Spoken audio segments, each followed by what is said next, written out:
Welcome. Let's begin with our second edition of the expected series before our UPSC Prelims 2025. So, in this session, we would focus on the major political developments in and around the world. The first one that we would start is with the election of Prime Minister in Nepal. So, till 2008, Nepal was a monarchy and now it shifted to a federal democratic republic. In contrast to it, India is quasi federal in nature. So, important to know. Now, the next thing is this whole period after 2008 has seen a series of changes in the political setup in Nepal, and there has been an ongoing political instability. More than 14 governments have been formed. So what is important for you is the process of election, the nomination process, voting process, the role of president and the tenure in Nepal. Very, very important. Also, the constitutional similarities between India and Nepal. So, both the nations have secular freedom. They provide accountability to the legislature in terms of executive, and then in both the countries, president is the ceremonial head, prime minister is the actual head, and there are provisions for marginalized groups in the society. Now, some of the major reasons for the political instability is firstly the multi-party system and secondly the mixed electoral system. The next is the cabinet committees. Now, union government has established 8 cabinet committees under Transaction of Business Rule 1961, and this is to accommodate various domains. Now, the series of committees include Appointment Committee of the Cabinet, Committee on Economic Affairs, Security, Parliamentary Affairs, Political, Home, Infrastructure, Investment, Coordination and Welfare. Now, what is really important is across these cabinet committees, the major developments you must know. The next is the centrally sponsored schemes. Now, Niti Aayog has brought in the centrally sponsored schemes and they basically work with the development across 9 major sectors. Now, what are those sectors? They are agriculture, women and child development, education, urban, rural, drinking water, health, water resources, environment, law and order, and justice delivery. Now, this centrally sponsored schemes focus around cooperative federalism, resource mobilization, focus on national priorities, adaptability, flexibility, and also better service provisions that could be done. Now, when we talk about centrally sponsored schemes, they are jointly funded by the center and the state government and implemented by the state in the respective domains. So, the focus is to align with the national development agenda and bring in better welfare systems for the country. So the cost of the core schemes has been under the National Development Agenda. It includes coverage of SC/ST backward and differentially abled individuals. There are certain optional schemes which are associated to it, and the rationalization also is important under the CSS scheme. Now the next one is entry in civil services through lateral recruitment. Now this was advertised for 45 different positions in the secretary and the joint secretary. The basic idea was with lateral entry, you have a specialized expertise, a good perspective, improved efficiency, better partnership, faster decision and credibility, and better governance.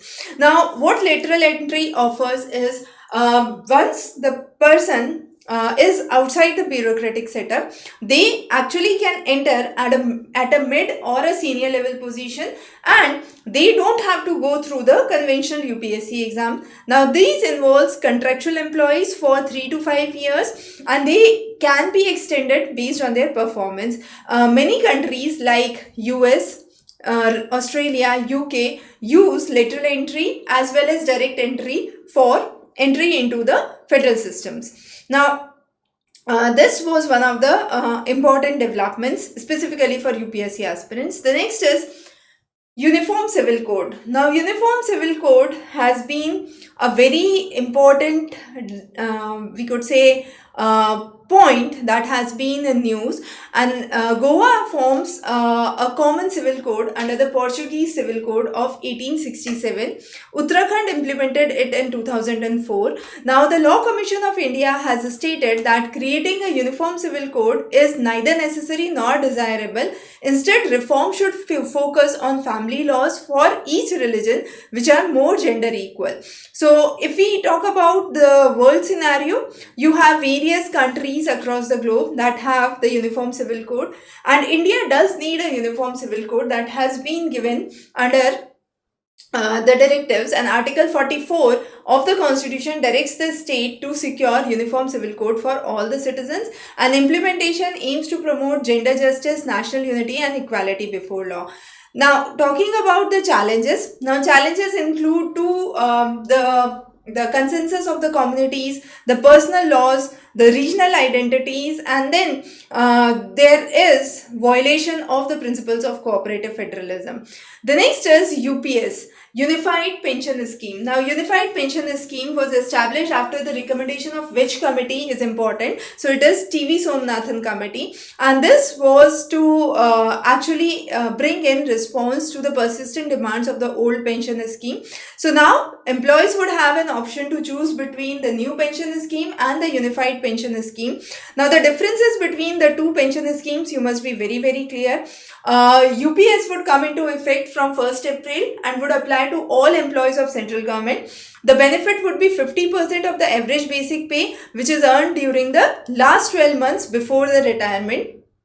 And this would be conditional to 25 years of minimum service commitment that has been done.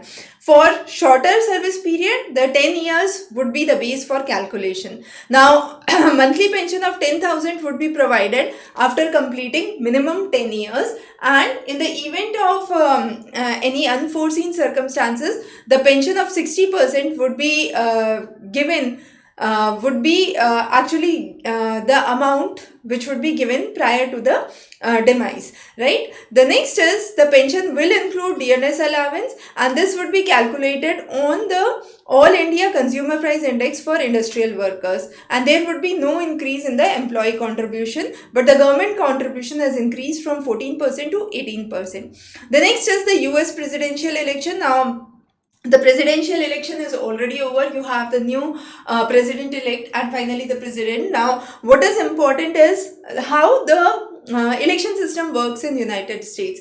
Now, this year, to 2024, the last year was a historic year which saw elections for around 40 plus nations around the globe. So, basic idea about the election process across some of the neighboring nations and some of the major nations is really important. So, what are primary elections? What are caucus? Then the national conventions. So, those are some of the terms that you must be familiar with. So, as you have the house of the lower house and the upper house, similarly you have the Senate representation in and the House of Representatives in the United States. So how this actually works and the nomination process for the US election and what is the concept of popular vote. So those are some of the important concepts that you must take into account. Since this is an overview about some of the major topics, we are not diving into individual details of each of the topic. The next is constitutional morality. Now, the Chief Justice recently stated that constitutional morality is really important to maintain the diversity, and upholding the constitutional principles are important. Now, this focuses on adherence to the values, creating a balance between majoritism and minority rights, separation of powers, protection of fundamental rights, and tolerance and pluralism. So this is in line with Dr. B.R. Ambedkar's views, and the constitutional provisions related to constitutional morality have to be safeguarded. So these include a series of steps which includes fundamental rights, duties, separation of powers, and there have been various cases related to it. For example, Krishnamurthy case, which had focused on effective governance. K.S. Puttaswamy case that talks about upholding the morality by invalidating any law. Navtej Singh Johar case that prioritized the morality, constitutional morality over societal morality. The next is the municipal corporations in India. So RBI published a report which was known as Own Source of Revenue Generation in Municipal Corporations, Opportunities and Challenges. Now India is a growing urban center with 400 million population living in urban areas, estimated to nearly 800 million by 2050. So despite occupying only 3% of the land, we have 60% of the GDP in the urban centers. So bringing in proper planning, land use management and civic public safety in urban areas is important. So two important articles, article 243x and 243y. One talks about the grants to the local urban bodies, the other talks about the state finance commissions to assist the allocation of grants and taxes. Now these revenue sources could be their own revenue sources in the form of property, water benefit, non-tax revenues. They could be assigned revenues, entertainment tax, professional tax, grants and aid and borrowing. So RBI report actually says that Indian municipalities contribute only 0.6% of the GDP, which is very less as compared to the center's contribution at 9.2%. So definitely there is more way through which municipalities can generate the revenue and bring in better economy. There are numerous challenges which are faced by the municipal corporations, and they mainly focus on the delays from the side of the state, the powers not being delegated to the urban local bodies, and higher number of vacancies, lack of trained staff, and lack of training for essential services in the region. The next one that we would focus on is the Niti Aayog reconstitution. Now, the reconstitution of Niti Aayog, which was established in 2015, has been important. The governing council includes PM, the chief ministers of the various states, lieutenant governors of UTs, vice chairperson, full members and special invitees. So the ex-officio chairman consists of 4 union council ministers who are appointed by the president. Expert invitees are from their respective fields. Then there are regional councils which address the issues in the various sectors, and CEOs appointed by the prime minister for fixed tenures who hold the rank of secretary. So Niti Aayog's role in development agenda talks about cooperative federalism, competitive federalism, regional and specific interventions. The next is Article 341. Now 341 says that Supreme Court has said that states is not permitted to alter the SC list which has been published under Article 341. Now in this idea, Bihar government resolution to merge the economically backward community into scheduled caste was brought into light. The another important topic that we would discuss is the state of infrastructure in district courts. Now there has been outdated technology, lack of basic amenities, shortage of staff, and nearly 37% of the judicial officers have insufficient courtroom space. Now these are some of the key findings that have been brought in. So there has to be some of the major recommendations which could be brought in the same field. The next is Delimitation Commission. So in Kishore Chandra Chhaganlal Rathod case, Supreme Court said that Constitutional Court has the authority to check any of the orders which are issued by Delimitation Commission if those are clearly arbitrary or conflict with the constitutional principles. Previously, the case was dismissed in a petition challenging the delimitation process in the Gujarat High Court.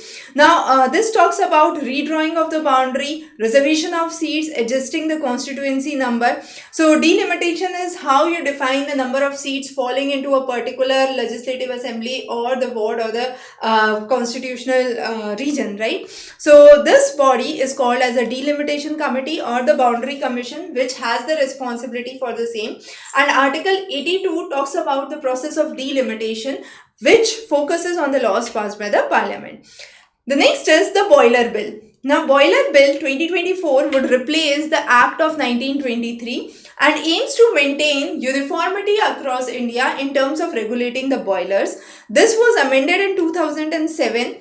The idea is bringing better safety, ease of doing business, and better system under a regulatory framework. So this bill focuses on various regulations, talking about the welding of the boilers, the components of the boilers, the structural features which are required, and the objectives that are to be taken into account. The next very very important term, black coat syndrome. Now black coat syndrome is basically referred by the president, and this talked about Supreme Court to set an example for taking justice for all. So it focuses on the delays in the judicial process, and this talks about the anxiety of the people who are actually in the courtroom. So there is a term called as white coat hypertension, which refers to high blood pressure experienced by people in the hospital, and this is the black coat syndrome, which is because of the lawyers, or the, we could say, the courtroom proceedings, right? So it has a severe impact onto an individual. There are various cultural and social interpretations associated to it, and sometimes there are perceived biasness. So addressing this issue of white coat as well as the black coat syndrome becomes important, and resolution can go through the pre-litigation process, that is Lok Adalats, where the minor cases could be resolved. There could be gaps of infrastructure that could be overcome, reducing the backlogs and providing a pro bono culture, that is free service through the Nyay Bandhu program. The next is plea bargaining. Now, according to Ministry of Justice and Law, we have only 0.11% of the cases that are settled through plea bargaining in 2022. So this is an agreement between the defense and the prosecution, where the one who is accused agrees to plead the guilty to a lesser charge or accept a reduced sentence. Now this was brought in 2006 under the Criminal Procedure Code. Later on, under section 290 of the Bharatiya Nyaya Sanhita, this plea has been required to be completed within the 30 days framework. The next is Universal Postal Union. Now, Department of Post has talked about celebrating the 150th anniversary of the Universal Postal Union, and being one of the world's largest postal network, marking 170 years of establishment. This UPU, which is the Universal Postal Union, was founded in 1874 through the Treaty of Bern, and this is the second oldest international organization, which follows after the International Telecommunication Union, which was formed in 1965.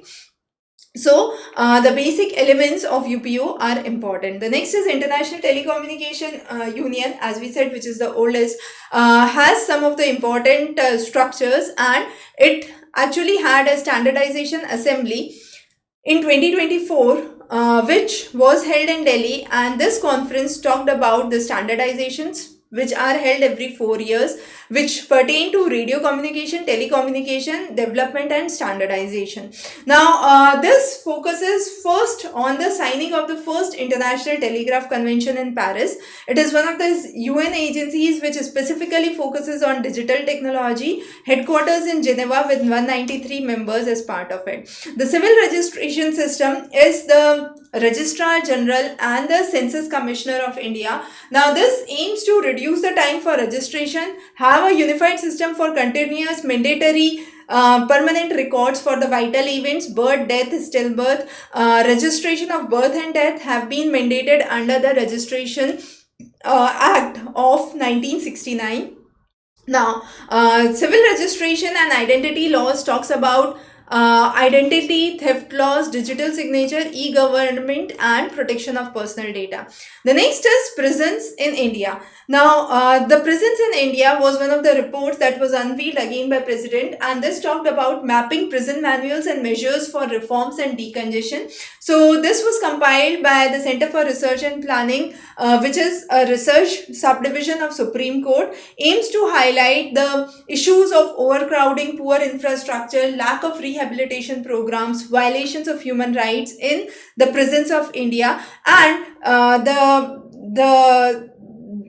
the ways under which the technology for prison reforms can be brought include model prison and correction services, FASTER, which is the fast and secure transmission of electronic records, e-prisons being established, and interoperable criminal justice system, which actually creates a automatic communication between court, police, and prison to reduce any unwarranted delays. The next is the Chief Justice of India. So recently, India had the 51st Chief Justice as Justice Sanjeev Khanna. Now, how the process of election of Chief Justice, the appointment of Chief Justice actually takes place. The traditional system where the senior most member of the Supreme Court typically becomes the Chief Justice was deviated 3 times in 64, 73 and 77.